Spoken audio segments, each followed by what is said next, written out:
نحمده ونصلي ونسلم على رسوله الكريم اما بعد فاعوذ بالله من الشيطان الرجيم بسم الله الرحمن الرحيم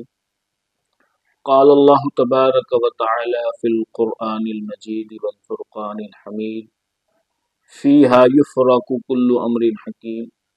صدق الله مولانا العظيم وصدق رسوله النبي الكريم الأمين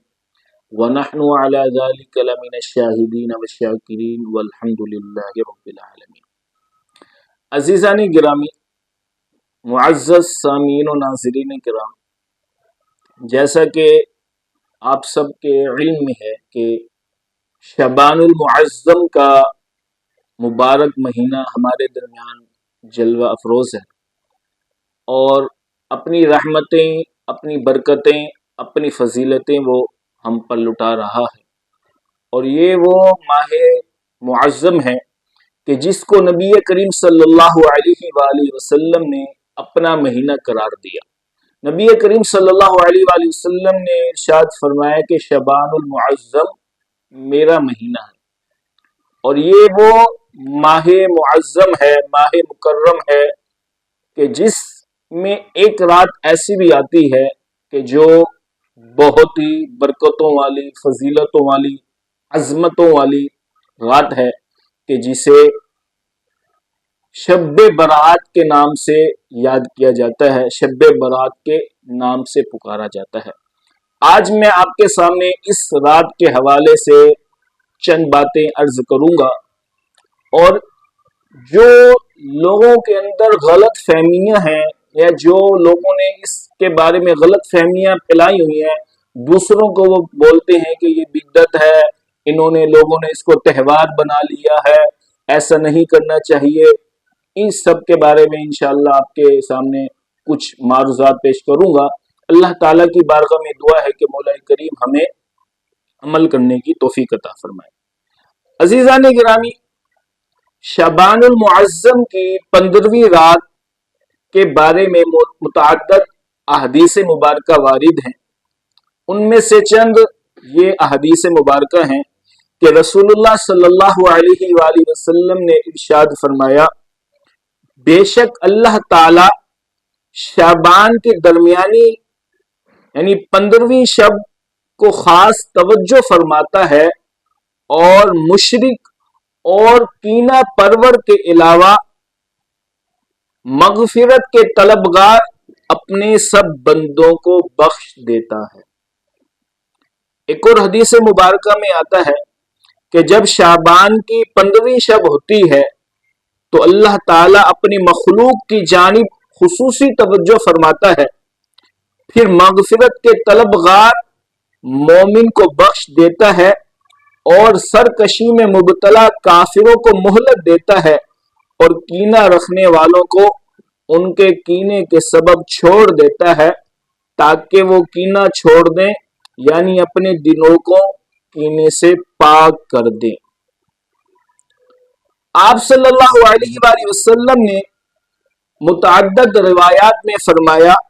کہ اس عظیم رات کو قتل ناحق کرنے والا، ماں باپ کا نافرمان، سود خور، عادی شرابی، عادی زناکار، قطع رحمی کرنے والا اور چغل خور کی بخشش نہیں ہوتی، یعنی ان کبیرہ گناہوں کا ارتکاب کرنے والے شریعت میں بیان کی ہوئی قبولیت توبہ کی شرائط پوری کیے بغیر اللہ تعالی کی مغفرت اور معافی کے حقدار نہیں بن سکتے۔ یعنی اللہ تبارک و تعالی اس رات اپنے بندوں کو معاف فرماتا ہے، ان کے گناہوں کو بخش دیتا ہے، لیکن یہ جو افراد ہیں، ناحق قتل کرنے والے، شراب خور، والدین کے نافرمان اور زناکار، قتل ناحق کرنے والے، چغل خور، قطع رحمی کرنے والے، فرمایا یہ جب تک اپنے ان گناہوں سے باز نہ آ جائے، پکی سچی اللہ تعالیٰ کی بارگاہ میں توبہ نہ کر لے، تو فرمایا اس وقت تک اللہ تعالیٰ ان کو معاف نہیں کرتا۔ پکی سچی توبہ کر کے اگر یہ اللہ تعالیٰ کی بارگاہ میں دعا کریں تو اللہ تبارک و تعالی ان سب کو بھی معاف فرما دے گا۔ تو میں یہ عرض کرنا چاہوں گا، اگر ہمارے اندر ان گناہوں میں سے کوئی گناہ پایا جاتا ہے، اگر ہم ان گناہوں میں سے کسی گناہ کے مرتکب ہیں، ہر کوئی اپنی گریبان میں دیکھے کہ اس کے اندر کون سا گناہ ہے۔ اگر ان گناہوں میں سے کوئی گناہ کرنے کی عادت ہے تو شعبان المعظم کی 15 شب آنے سے پہلے پہلے انسان پکی سچی اللہ تعالیٰ کی بارگاہ میں توبہ کرے۔ اللہ تعالیٰ کی بارگاہ میں توبہ کر کر وہ دعا مانگے گا تو اللہ تبارک و تعالی انشاءاللہ اس کی دعا کو قبول فرمائے گا، اس کی توبہ کو قبول فرمائے گا، اور اللہ تعالیٰ اسے بھی بخشش کے پروانے سے نواز دے گا۔ ایک حدیث مبارکہ میں آتا ہے کہ جب شعبان کی درمیانی شب آئے تو رات کو نوافل پڑھو اور دن میں روزہ رکھو، کیونکہ اللہ تعالیٰ اس رات کو غروب آفتاب ہی سے آسمان دنیا کی طرف نزول فرماتا ہے جیسا اس کی شان کے لائق ہے، اور پھر ارشاد فرماتا ہے کہ کیا ہے کوئی مغفرت کا طلبگار کہ میں اسے بخش دوں، ہے کوئی رزق کی کشادگی کا طلبگار کہ میں اسے رزق عطا کروں،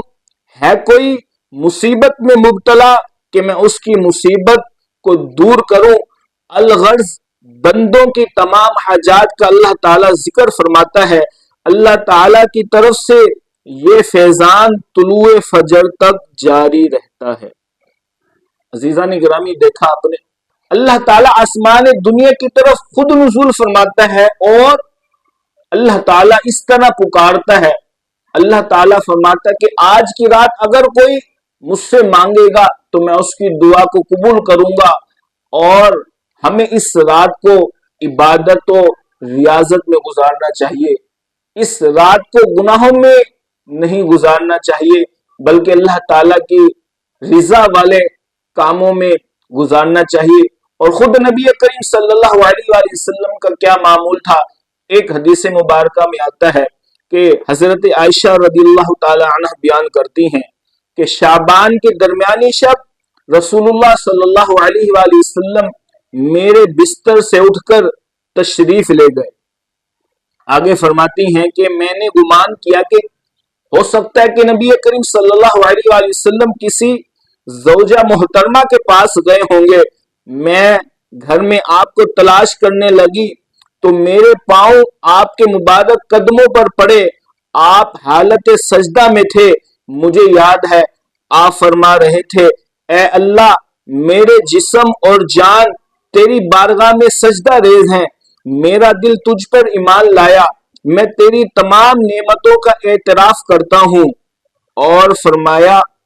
کہ میں نے اپنے آپ پر زیادتی کی، تو مجھے بخش دے کیونکہ تیرے سوا کوئی بخشنے والا نہیں۔ میں تیری سزا سے بچ کر تیرے عفو و کرم کی پناہ میں، تیرے غضب سے بچ کر تیری رحمت کی پناہ میں، تیری ناراضی سے بچ کر تیری رضا کی پناہ میں، اور تیری گرفت سے بچ کر تیری پناہ میں آتا ہوں۔ اے اللہ عز و جل، میں تیری حمد و ثنا کا حق ادا نہیں کر سکا، تیری کامل ثنا وہی ہے جو تو نے اپنی ذات کی فرمائی۔ آگے چل کر فرماتی ہیں حضرت عائشہ رضی اللہ تعالی عنہا کہ حضور صلی اللہ علیہ وآلہ وسلم نے ارشاد فرمایا کہ اے عائشہ، تمہیں معلوم ہے کہ آج کی رات میں کیا کیا برکتیں ہیں؟ انہوں نے عرض کی حضور آپ بتائیے، تو نبی کریم صلی اللہ علیہ وآلہ وسلم نے ارشاد فرمایا اس رات کو آنے والے سال کے دوران بنی آدم کے ہر پیدا ہونے والے بچے اور ہر وفات پانے والے شخص کا نام لکھ دیا جاتا ہے، اور اس رات کو بندوں کے اعمال اٹھائے جاتے ہیں اور اسی میں ان کا رزق نازل ہوتا ہے۔ عزیزان گرامی، اس طویل حدیث سے آپ اندازہ لگا سکتے ہیں کہ حضور صلی اللہ علیہ وآلہ وسلم اللہ تعالیٰ کے حضور کس قدر عجز و انکساری فرماتے تھے۔ آپ صلی اللہ علیہ وآلہ وسلم کے دل پر اللہ تعالیٰ کی جلالت کا کتنا غلبہ تھا، آپ کس قدر انہماک سے اللہ تعالیٰ کی عبادت کیا کرتے تھے، اور اتنی کثرت عبادت کے باوجود آپ اللہ عز و جل کی رحمت کے طلبگار رہتے تھے، اور یہ سب آپ صلی اللہ علیہ وسلم امت کو تعلیم دینا چاہتے تھے کہ اللہ کا بندہ کثرت عبادت سے چاہے انتہائی بلندی پر پہنچ جائے، لیکن اپنی عبادت اور تقوی پر ناز نہیں کرنا چاہیے۔ یعنی حضور صلی اللہ علیہ وسلم نے گویا اس احادیث میں اپنی امت کو تعلیم دی ہے کہ انسان کتنا بھی بڑا بلند مقام پر پہنچ جائے، لیکن پھر بھی اللہ تعالیٰ کے سامنے عجز و انکساری کرنی چاہیے۔ اللہ تعالیٰ کے سامنے وہ عجز و انکساری کرے، اپنی عبادت پر، اپنے تقوی پر وہ ناز نہ کرے۔ عزیزان گرامی، ان احادیث مبارکہ سے شب برات کی فضیلت کا پتہ چلتا ہے کہ یہ عظیم رات ہے کہ جس میں اللہ تبارک و تعالی بندوں کی دعاؤں کو قبول فرماتا ہے، ان کی بخشش اور مغفرت فرماتا ہے۔ اس رات مرنے والوں کے نام لکھے جاتے ہیں اور اس رات رزق سب کا لکھا جاتا ہے، تو اس لیے اس رات کو عبادت میں گزارنا چاہیے، گناہوں والے کاموں سے اپنے آپ کو بچانا چاہیے۔ اس رات میں لوگ قبرستان جاتے ہیں، یہ اچھا کام ہے، قبرستان جانا چاہیے، کیونکہ ایک حدیث مبارکہ میں آتا ہے کہ نبی کریم صلی اللہ علیہ وآلہ وسلم نے ارشاد فرمایا کہ پہلے میں تمہیں قبرستان جانے سے منع کیا کرتا تھا، لیکن اب تم قبرستان جایا کرو اور قبروں کی زیارت کیا کرو، کیونکہ قبرستان جانے سے انسان کے دل میں آخرت کی یاد پیدا ہوتی ہے۔ جب انسان قبرستان میں جاتا ہے، وہاں قبروں کو دیکھتا ہے، تو اس کے دل میں آتا ہے کہ اس قبر میں رہنے والے پہلے ہماری طرح اس دنیا میں رہتے تھے، اس دنیا میں وہ اپنے کاروبار، اپنے معاملات چلایا کرتے تھے اور پرتعیش زندگی گزارتے تھے، لیکن موت کے بعد وہ اس چھوٹی سی قبر میں مدفون ہے، تو اس سے آخرت کی یاد پیدا ہوتی ہے۔ تو اس لیے نبی کریم صلی اللہ علیہ وآلہ وسلم نے ارشاد فرمایا کہ قبرستان جایا کرو، اور اس رات میں بیری کے پتوں کے ساتھ ان کو گرم کر کر ان کو جوش دے کر نہاتے ہیں۔ تو یہ بزرگوں نے اپنے تجربات سے، اپنے مشاہدات سے لکھا کہ اگر کوئی اس رات بیری کے پتوں کے ساتھ اگر وہ غسل کرے گا تو تمام سال جادوں سے محفوظ رہے گا۔ تو یہ ایک یعنی اچھا کام ہے، کوئی فرض واجب یا کوئی مستحب کام نہیں ہے، اور بعض لوگ اس پر اعتراض کرتے ہیں کہ لوگوں نے اس کو تہوار بنا لیا۔ میں نے کل ہی ایک ویڈیو دیکھی، ایک عالم صاحب جو دوسرے مکتب فکر سے تھے، وہ کہہ رہے تھے کہ لوگوں نے اس کو تہوار بنا لیا ہے، یہ بدعت ہے، اس کو ختم کرنا چاہیے۔ تو عزیزان گرامی، کسی نے بھی اس کو تہوار نہیں بنایا، تہوار وہی ہے کہ جو شریعت مطہرہ نے بیان فرمائے ہیں۔ لوگ کہتے ہیں کہ تم نے اس کو عید بنا لی، ہم اس کو عید نہیں بناتے، یہ ہمارے لیے عید کا موقع نہیں ہے۔ عید وہی ہے کہ جو شریعت مطہرہ نے بیان فرمائی، عید الفطر، عید الاضحیٰ، اور جمعے کے دن کو بھی عید کہا گیا ہے، جمعہ کا دن بھی عید کا ہے، لیکن یہ مخصوص راتیں ہیں کہ جن کا ذکر احادیث مبارکہ سے ملتا ہے، اس کو تہوار نہیں بنایا۔ اور وہ صاحب کہہ رہے تھے اس میں کھانے وغیرہ پکائے جاتے ہیں، تو بعض احادیث مبارکہ میں، بعض روایات میں یہ آتا ہے کہ اس دن جو روحیں ہوتی ہیں اپنے گھروں میں آتی ہیں اور وہ اپنے گھر والوں سے اصالِ ثواب کا تقاضا کرتی ہیں۔ تو جو ہم کھانا اگر پکاتے بھی ہیں تو اپنے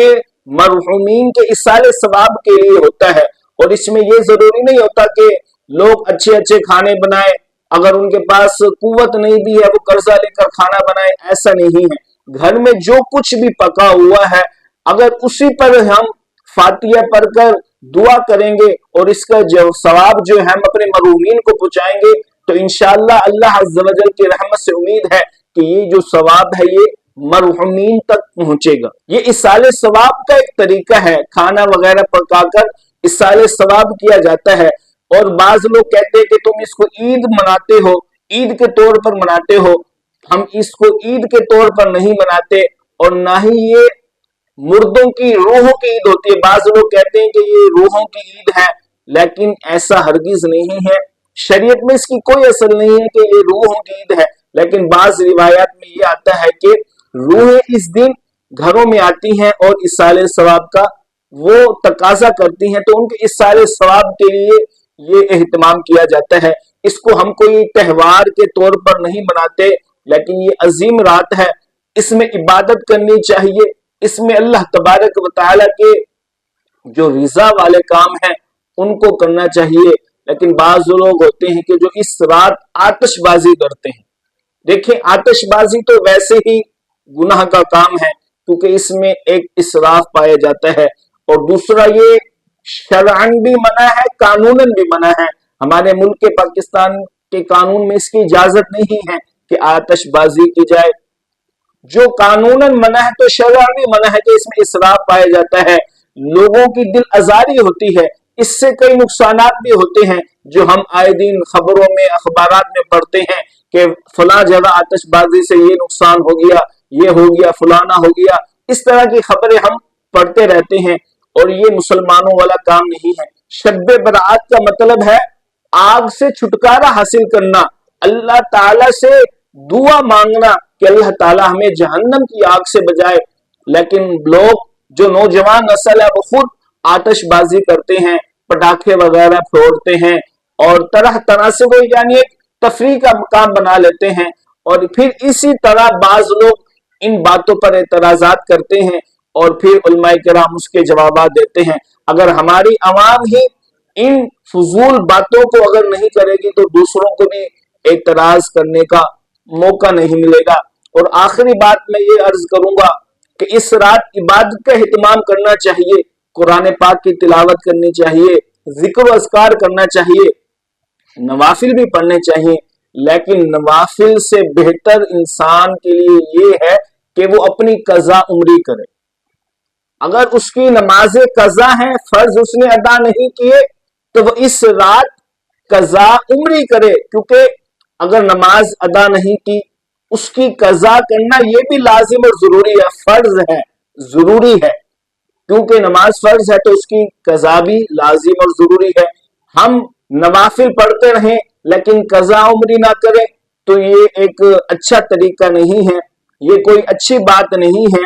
ہاں اگر کسی کی نمازیں پوری ہیں اور وہ صاحب ترتیب ہے، پھر وہ نوافل وغیرہ ادا کرتا ہے تو اس کو نوافل کا بھی ثواب ملے گا۔ لیکن اگر کسی کے وہ ذمے نمازیں ہیں اور وہ نمازیں چھوڑ کر نوافل ادا کر رہا ہے تو یہ کسی بھی صورت صحیح طریقہ نہیں ہے۔ تو لہٰذا اس رات میں انسان اللہ تعالیٰ کی عبادت کرے اور قضا عمری کا بھی اہتمام کرے کہ جو اس کی ذمہ نمازیں ہیں ان کو وہ ادا کرے۔ اللہ تعالیٰ کی بارگاہ میں دعا ہے کہ مولا کریم ہمیں ان باتوں کو سمجھنے، اس پر عمل کرنے اور اس رات کو اپنی عبادت اور ریاضت میں گزارنے کی توفیق عطا فرمائے۔ آمین بجاہ النبی الامین صلی اللہ علیہ وسلم۔